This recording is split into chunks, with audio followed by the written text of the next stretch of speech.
O livro de Salmos 88. Aqui desconhece o autor, quem é o autor desse livro aqui. Não fala capítulo, fala número, né? Porque Salmo, ele é poético. Então, aqui é o clamor de um homem desesperado. O clamor de um homem desesperado, angustiado.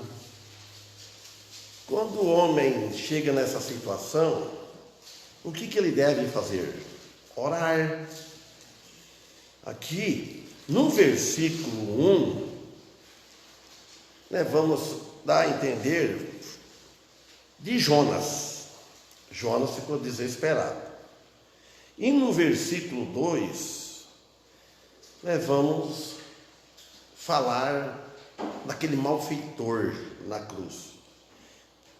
E também, no restante, é um clamor de Jesus Cristo. Que Jesus, os Salmos, em certo sentido, fala muito, no Salmo 22, etc. E aqui fala de Jesus, do Messias.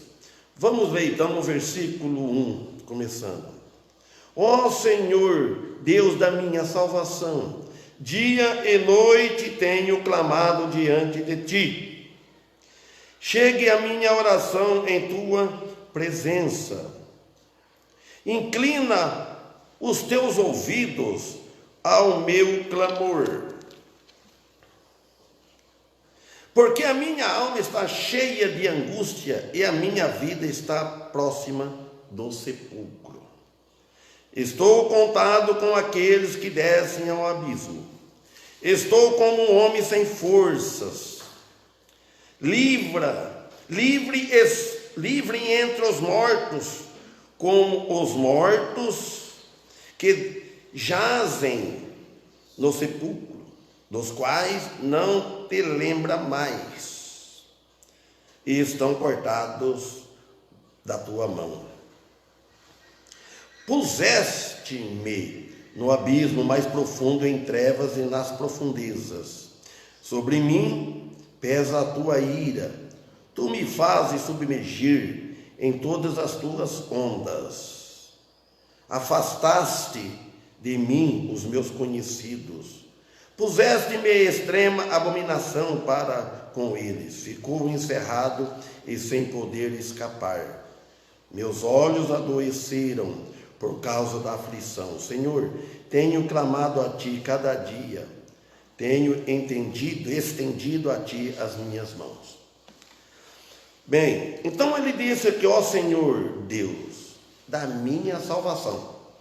Então o Senhor Deus, ele é o único, exclusivo, que salva. De todas as nossas angústias, de todos os nossos problemas, de todas as dificuldades, por mais profunda que sejam, que a gente se encontra, é Deus. Temos que recorrer a Deus. Devemos recorrer a Deus e não recorrer ao homem.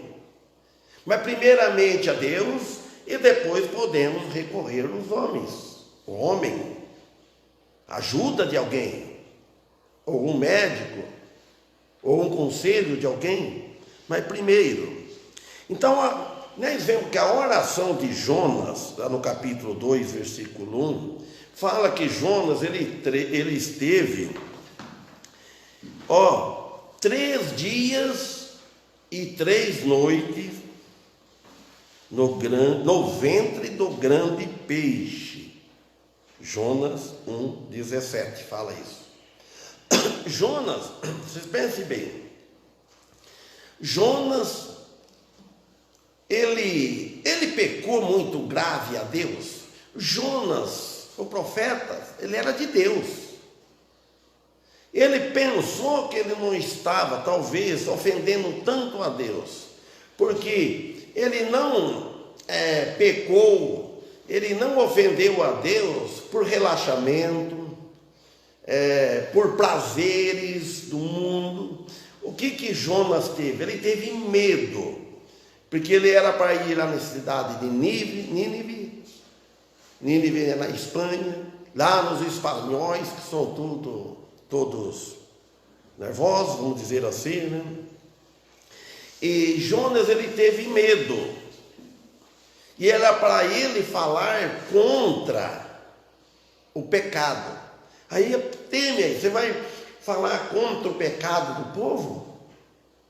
Contra, você chegar numa pessoa para você corrigir ele, falar, olha, no lugar, você vai exortar, falar, olha, foge do pecado, você está errado nesse caminho. Ele não gosta.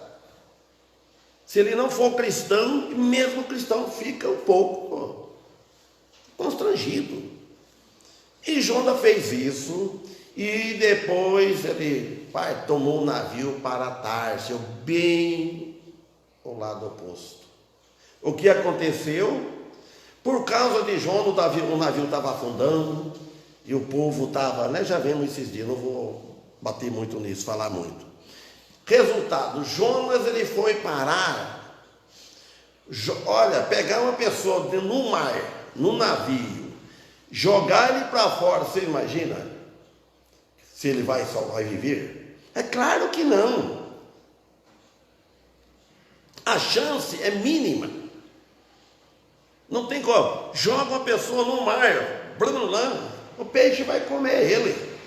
E comeu Jonas, engoliu Jonas. Deus usou esse peixe. Ele foi lá na profundeza do mar. Você imagina só. O Jonas ficou lá no ventre do peixe 3 dias e 3 noites. Nota bem para você ver só. Jonas tinha perdido talvez a esperança lá, nesse lugar. Você pense bem, chega a que ponto chegou um homem? Que milagre que Deus fez. Aí Jonas, o que ele fez? Ele orou a Deus, ele começou a clamar a Deus. E Deus libertou Jonas. Olha o que fez. Depois de estar lá, 3 dias, imagina, vai contando, e 3 noites, vai longe. Aí Deus agiu. O peixe vomitou ele lá na praia, fora do mar. Então Jonas, ele esteve encerrado, quer dizer, fechado, finalizado, no abismo. E ele roga as mesmas palavras de oração que ele dali, de lá de onde ele estava, dali ele dirigiu a Deus, lá no fundo do mar. Então como nós estiver lá no fundo do poço, tiver numa situação, ora a Deus. Aí fala no versículo 2: chegue a minha oração em tua presença, inclina os teus ouvidos ao meu clamor. Então nós vemos aqui o malfeitor que estava na cruz, ao lado de Cristo, de um lado. Ele, quando ele estava, antes de ir para a cruz, antes de ele ser condenado, porque foi 3 condenados, pena de morte. Vocês notem bem, pena de morte. E Jesus, o principal no meio, porque ele se dizia ser rei dos judeus, se dizia ser Deus, o Messias. Zombaram de Jesus, puseram coroa nele para dizer que era rei, tem a coroa de espinho. Um no lado direito, do lado esquerdo. Mas esse malfeitor, antes disso, de ele ser condenado, ele não confiou em Deus, nesse Jesus. Ele ouviu. Ele não deve ter ouvido Jesus. Durante a sua vida, ele não foi cristão. Ele foi um malfeitor. Não sabemos que foi, se é um ladrão, o que seja. Ele foi um maligno. Um pervertido, vamos dizer assim. Sem Deus, um perdido. E quando esteve pendurado na cruz ao lado de Jesus, também na angústia da morte também, olha só, Ele realmente acreditou que aquele homem do lado, que era Jesus, o Deus que estava do lado dele, sendo crucificado, o libertaria. Ele já sabia que Jesus não ia libertar ele, tirar lá da cruz. Não é que ele não tinha fé, não sabemos. Mas Jesus o libertou da morte eterna, quando ele disse assim: Senhor Jesus, lembra-te de mim quando vieres ao teu reino. Então, libertou ele, Jesus. E aqui, então, o malfeitor. Então, nós devemos, você, meu amigo, em qualquer lugar que esteja, recorre a Jesus. Note bem que era um malfeitor, para a sociedade ele não tinha salvação. Hoje, no mundo, uma pessoa nessa situação, acho que não tem mais, talvez até ela mesma pensa que para mim não há mais solução. E vai cada vez pecado mais pecado, matando, criminando, adulterando, roubando, fazendo tudo. Tem gente que a pessoa que lá não tem jeito mais. Está perdido, vai para o inferno, morreu, esse merece o inferno. E merecer, todos merecemos. Não é só o bandido, não é só os criminosos, não é só os outros, todos. Mas só que nós não vamos para lá por causa que Jesus nos salvou. Ele sofreu o equivalente ao inferno em nosso lugar. Então, ele não tinha moral perante a sociedade. E Jesus falou para ele: hoje estará comigo no paraíso. Falou para ele na hora que ele ia morrer, hoje, não é amanhã, hoje. Jesus disse para ele. Então, quando a pessoa aceita Jesus, ele sabe que se ele morrer naquela hora, naquele momento, ele vai com Cristo, a alma dele. E no versículo 3 aqui diz assim: porque a minha alma está cheia de angústia e a minha vida está próxima do sepulcro. Então, estes salmos aqui poderia também ser parte da oração que Jesus orou no horto do Getsêmani, Mateus 26, 28. Vamos ver se onde está lá. Mateus 26, 28.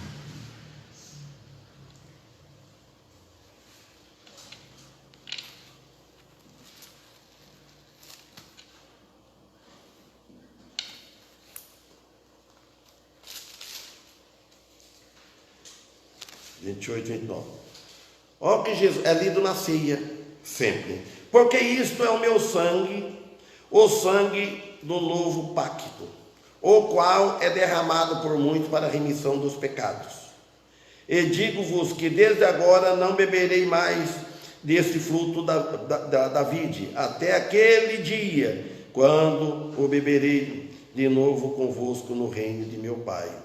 Então, na idade do reino, ou no novo céu, na nova terra, então Jesus, quando ele falou, beba de novo no reino. E aqui foi a última ceia que ele teve com os discípulos. Então, voltando aqui em Salmos aqui. Então, levemos aqui, eu falei, é Mateus 26, 38, acho que eu li, foi outro versículo, né? Não li, não.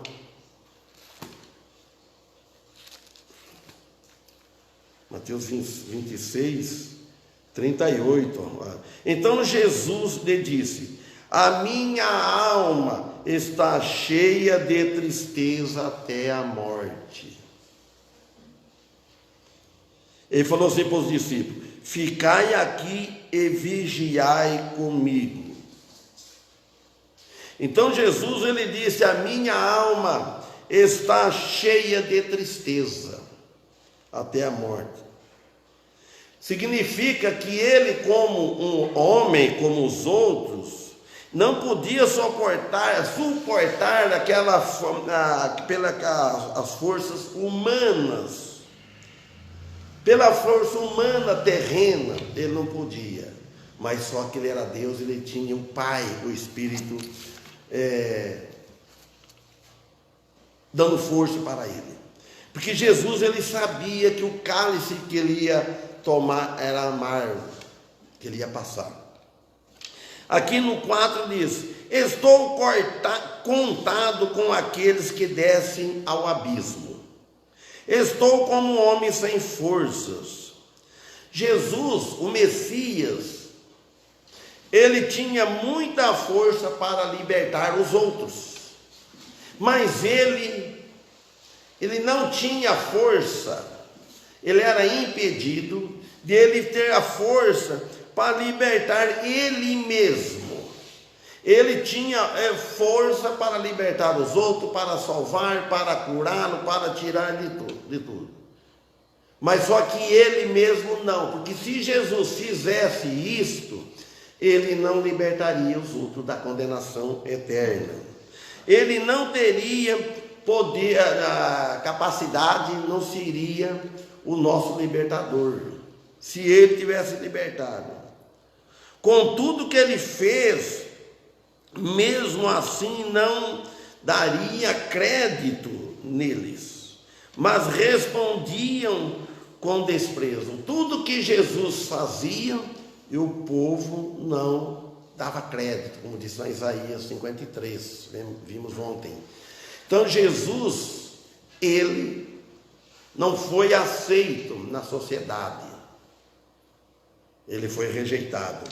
Ele fala assim no 5: livre entre os mortos, como os mortos que jazem no sepulcro, que está sepultado, enterrado na sepultura.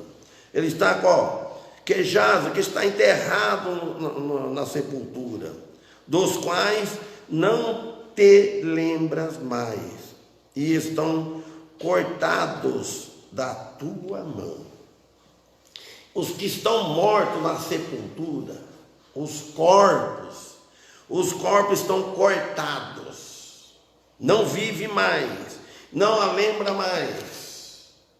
A memória deles, a natureza, o crânio, a cabeça deles, não. Nem sequer seus mais fervorosos discípulos acreditou em Jesus, que ele ressuscitaria, talvez. Lá em Lucas capítulo 24 fala: ele foi posto no sepulcro, a tumba, ele foi colocado, para que não se lembrasse mais. Pronto, ninguém vai lembrar mais dele, ele não vai lembrar, vai matar, vai colocar ele. A frase aqui, estão cortados da tua mão, refere-se a Jesus ferido de Deus e abatido, como disse Isaías 53 e 4. Em outra versão fala assim, todavia era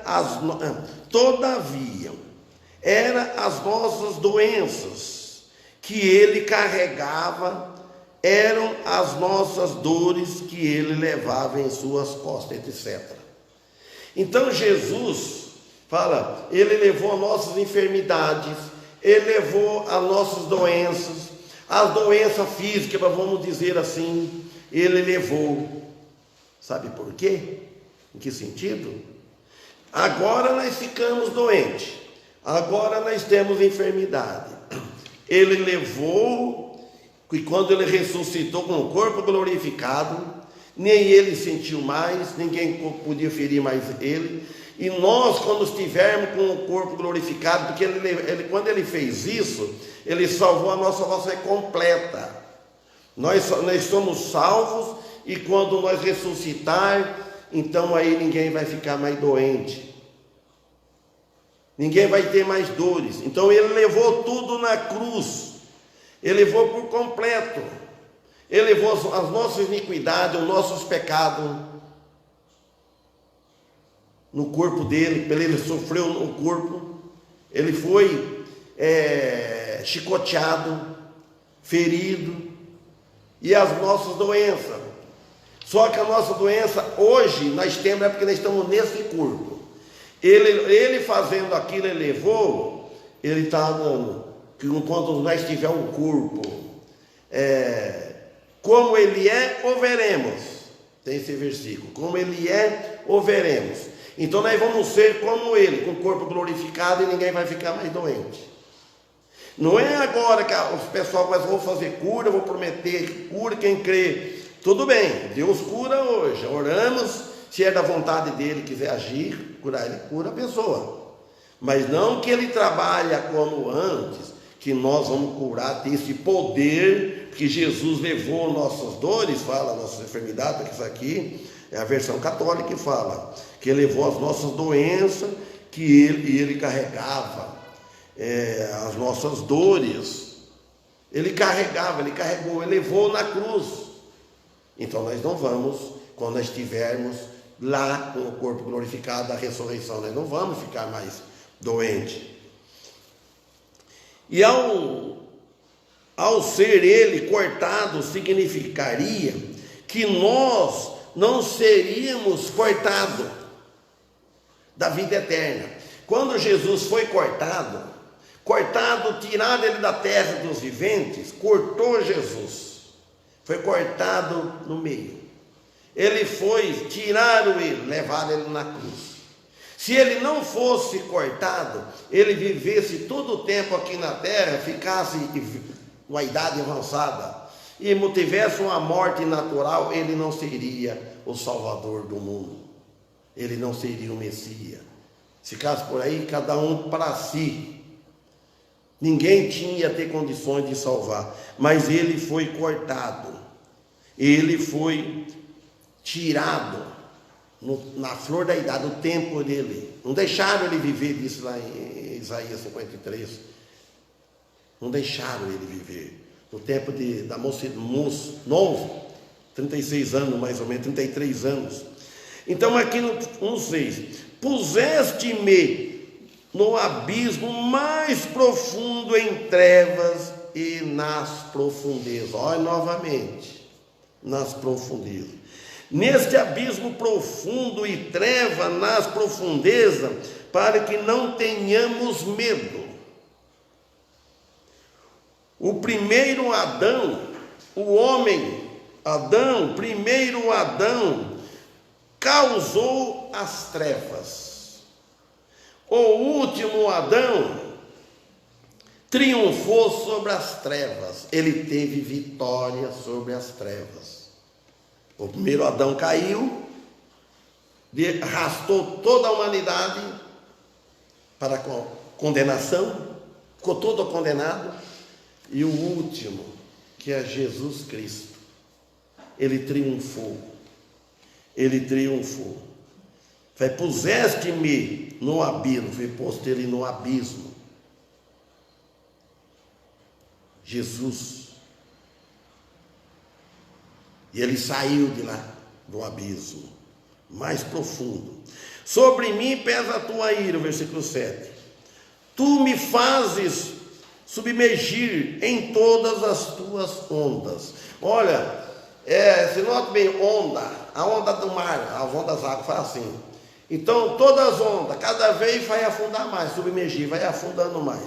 E nós, às vezes, também, irmãos, se a gente desviar do caminho ou qualquer coisa, você vai afundando, aí vem as ondas das iniquidades do mundo, vem as ondas, vai afundando mais no pecado, vai afastando mais de Deus. Então aqui ele fala que fez submergir em todas as tuas ondas. Ele recebeu a ira que todos nós deveríamos receber, esta ira. Ele recebeu. Era para todos nós receber. Ele teve que ser ferido de Deus, está em Isaías 53:4. Ele teve que ser, ele veio para isso, ser ferido de Deus em nosso lugar, senão era nosso. O 8, afastaste de mim os meus conhecidos, puseste-me extrema abominação para com eles, estou encerrado e sem poder escapar. Conhecido que os quais aqui ele fala aqui, se refere todos e os seus discípulos. Ele se fez abominação para com eles. Ele, Deus, se fez Jesus, o Filho, é abominação para com eles, porque ele carregou o pecado do mundo, está em 2 Coríntios 5:21. Vamos ver 2 Coríntios. 2 Coríntios 5:21. Aquele que não conheceu o pecado, ou fez pecado por nós, para que nele fôssemos feitos justiça de Deus. Vou ler de novo agora em detalhe, bem detalhado. 2 Coríntios 5:21. Aquele que, quem é esse aquele? Aquele que, Cristo, tá? É oculto o nome, Cristo, não conheceu o pecado, ele nunca pecou, ele não era culpado, a não ser absolutamente puro, justo, não era culpado.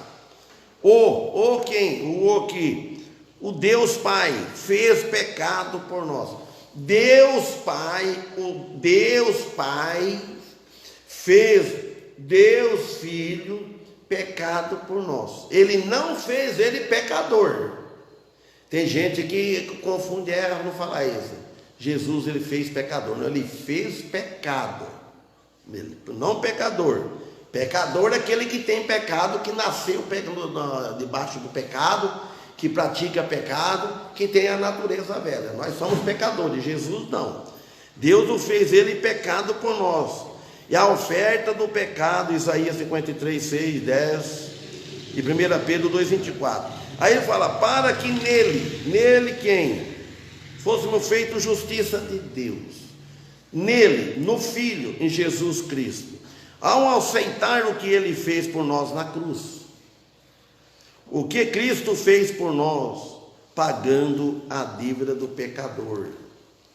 Então, voltamos aqui. Agora o 9 aqui, no número 88 de Salmo. Meus olhos adoeceram por causa da aflição. Senhor, tenho clamado a Ti cada dia. Tenho estendido a Ti as minhas mãos. Jesus, ele falou, os meus olhos adoeceram por causa da aflição. Senhor, tenho clamado a Ti todo dia. Então nós devemos clamar a Ele todo dia. O estender as mãos a Deus se refere a uma dependência total de Deus. João 8, 28, 29. Jesus dependeu totalmente. Quer ver? João 8, 28. Evangelho de João. Olha aqui, Disse-lhe, pois, Jesus: quando levantardes o Filho do Homem, então conhecereis que eu sou, e que nada faço de mim mesmo, mas falo como meu Pai que me enviou. Então Jesus, ele dependia total de Deus, que ele falou, mas falo como meu Pai me ensinou. Tudo que eu faço, eu nada faço de mim mesmo. Cristo lhe era guiado totalmente pelo Pai. Então aqui ele põe no 29. E aquele que me enviou está comigo. Jesus falando, aquele que enviou foi Deus Pai, está comigo. O Pai não me tem deixado só, porque eu faço sempre o que Ele agrada. E nós não podemos falar isso, não temos condições, porque nós não fazemos sempre o que agrada a Deus, mas o nosso Salvador, Ele fez no nosso lugar.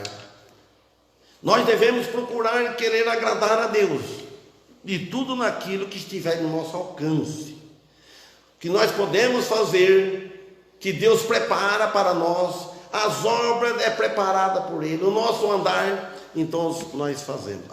O que nós não temos capacidade, não está no nosso alcance, entregamos para Ele, porque tem coisa que nós não conseguimos fazer, que nós estamos nesse corpo, nós estamos na carne, nós estamos na natureza velha, por isso que não conseguimos. Ele fala no 10, mostrarás as tuas maravilhas aos mortos, levantar-se-ão os mortos para te louvar. Na realidade, ou na verdade, Deus fará maravilhas aos mortos, quer dizer, Cristo e o ressuscitará dentre os mortos. Realmente ele se levantaria, ele exaltaria. Então quer dizer que nós, ele fala, mostrará as tuas maravilhas aos mortos. Deus mostrou as maravilhas do Filho, que ele ressuscitou, o primeiro a ressuscitar dos mortos. Ele fez as primícias que dormem.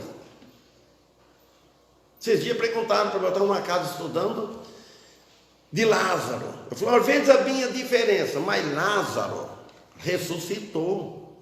Jesus ressuscitou Lázaro, já estava morto há 4 dias, cheirando mal. Eu falei, qual era? Então eu deixei eles quebrar a cabeça. Então, Jesus ressuscitou, Lázaro tinha morrido. Pronto. Falei, qual é a diferença? A Bíblia fala que Jesus fez as primícias aos que dormem. Qual é a diferença? Vamos ver se algum dos irmãos responde. Eu sei que alguns sabem. Tem uma diferença de Jesus. Lázaro ressuscitou pecador, continuou pecador. Isso, amém. Eu ia falar amém, porque é a realidade. Lázaro, ele ressuscitou, mas não com o corpo glorificado, com o corpo natural, pecador, do jeito que ele morreu, pronto, ele não fez as primícias. E Jesus ressuscitou com o corpo glorificado que não morre mais. Ele está vivo, está no céu vivo. E quando Jesus disse de João Batista, até o irmão Paulo falou daquele dia, que entre os nascidos de mulher não há maior do que João. Mas, espera lá. Jesus foi entre os nascidos, já falou entre os nascidos de mulher. João, ele foi nascido de mulher, e Jesus foi nascido de cima. Ele não foi gerado de mulher. Ele nasceu da mulher do ventre de Maria. Ela foi como um instrumento. Foi gerada pelo Espírito Santo. Ele é o Filho de Deus sem pecado. Ele não herdou pecado. Se ele fosse filho de José, ele teria herdado o pecado de Maria. Então, por isso, aqui no exemplo, então ele mostrará as tuas maravilhas aos mortos, levantar-se-ão os mortos para te louvar. Eles vão levantar um dia para louvar aquele que morrer com Cristo. Agora, aquele que não morrer com Cristo, ele vai levantar um dia, mas na segunda ressurreição, quando tiver acabado o milênio, nos últimos julgamentos, no tribunal de Cristo e o grande trono branco.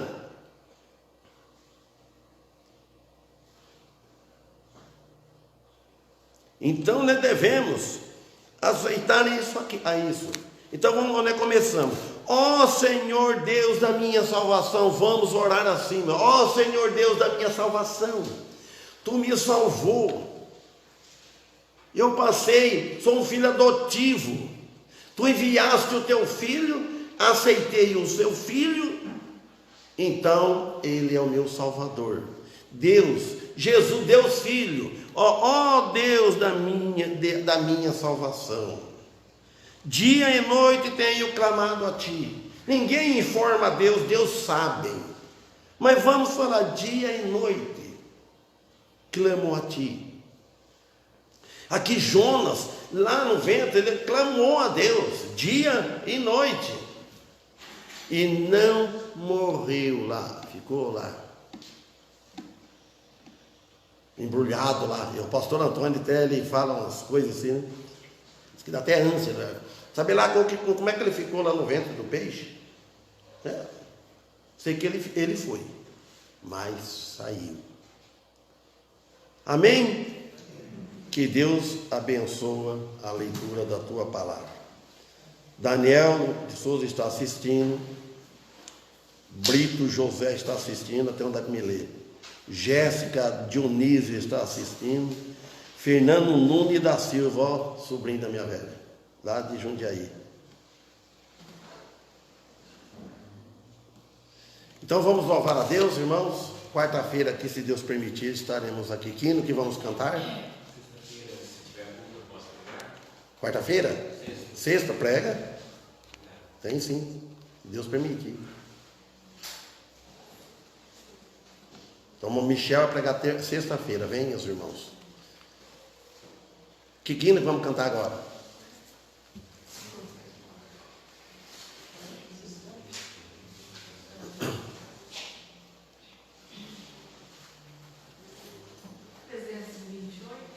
Trezentos e 328?